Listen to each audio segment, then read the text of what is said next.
Ikalimampung kabanata. Niyakap agad ni Jose ang kanyang ama, at hinalikan habang umiiyak. Pagkatapos, inutusan niya ang mga lingkod niyang manggagamot na imbalsamuhin ang kanyang ama. Kaya inimbalsamo nila ito. Tumagal ang pag-iimbalsamo sa kanya ng 40 araw, ayon sa kinaugalian ng mga Ehipsyo. Nagluksa ang mga Ehipsyo sa loob ng 70 araw. Nang matapos ang kanilang pagluluksa, sinabi ni Jose sa mga opisyal ng Faraon, "Kung maaari ay sabihin ninyo sa Faraon, na pahintulutan niya akong ilibing ang aking ama sa Kanaan, sapagkat bago siya namatay, ipinasumpa niya ako na ilibing ko siya sa libingang ipinagawa niya sa Kanaan. Babalik din ako agad pagkatapos ng libing." Nang malaman ito ng Faraon, sinabi niya kay Jose, "Tuparin mo ang ipinangako mo sa iyong ama. Umalis ka at ilibing siya." Kaya umalis si Jose, kasama ang maraming opisyal ng Faraon, ang mga tagapamahala ng palasyo, at ang mga tagapamahala ng Ehipto. Kasama rin ang sambahayan ni Jose, at ang sambahayan ng kanyang ama, pati ang kanyang mga kapatid. Ang naiwan sa Goshen ay ang maliliit nilang anak, at ang mga hayop nila. Kasama rin nila ang mga karwahe at mga ngabayo. Talagang napakarami nila. Pagdating nila sa giikan sa Atad malapit sa ilog ng Jordan, nagluksa sila roon para kay Jacob, at labis ang kanilang pag-iyak. Labis ang kalungkutan ni Jose sa loob ng 7 araw para sa kanyang ama. Nang makita ng mga Kananeo ang pagdadalamhati nila sa may giikan sa Atad, sinabi nila, "Labis ang pagdadalamhati ng mga Ehipsyo."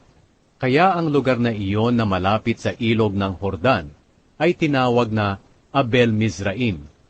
Tinupad ng mga anak ni Jacob ang habilin niya sa kanila, sapagkat dinala nila ang bangkay nito sa Kanaan at inilibing sa kuweba na nasa bukid sa Macpela sa silangan ng Mamre. Binili ni Abraham ang bukid na ito kay Ephron na Heteo para gawing libingan.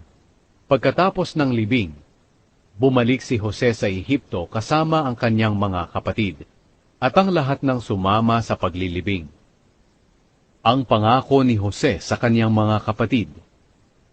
Ngayong patay na ang kanilang ama, sinabi ng mga kapatid ni Jose, "Baka nagkikimkim pa ng galit sa atin si Jose, at gumanti siya sa ginawa natin sa kanya." Kaya nagpadala sila ng mensahe kay Jose na nagsasabi, "Nagbilin ang ama natin bago siya mamatay, na sabihin sa iyo na patawarin mo kami sa masamang ginawa namin sa iyo.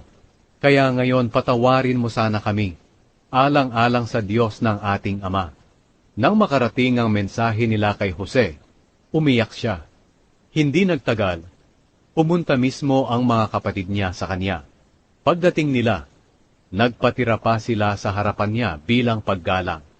Pagkatapos sinabi nila, "Handa kaming maging alipin mo." Pero sumagot si Jose sa kanila, "Huwag kayong matakot.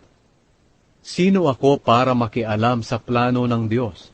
Totoong nagplano kayo ng masama sa akin, pero plinano na ng Diyos na magdulot iyon ng kabutihan, na siyang nagligtas ng marami sa inyo sa taggutom. Kaya huwag kayong matakot. Susustentuhan ko kayo ng pagkain, pati ang mga anak ninyo."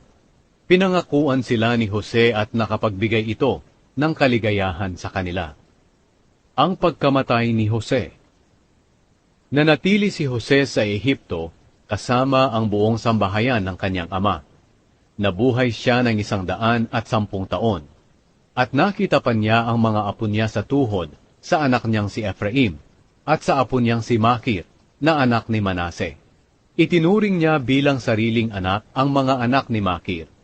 Ngayon, sinabi ni Jose sa kanyang mga kamag-anak, "Malapit na akong mamatay, pero hindi kayo pababayaan ng Diyos.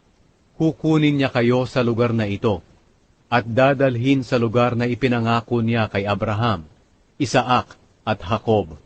Pagkatapos, pinasumpa ni Jose ang mga Israelita. Sinabi niya, "Ipangako ninyo na kung paaalisin na kayo rito ng Diyos, dadalhin din ninyo ang mga buto ko sa pag-alis nyo sa lupaing ito." Namatay si Jose roon sa Ehipto, sa edad na 110. Inimbalsa mo siya at inilagay sa kabaong.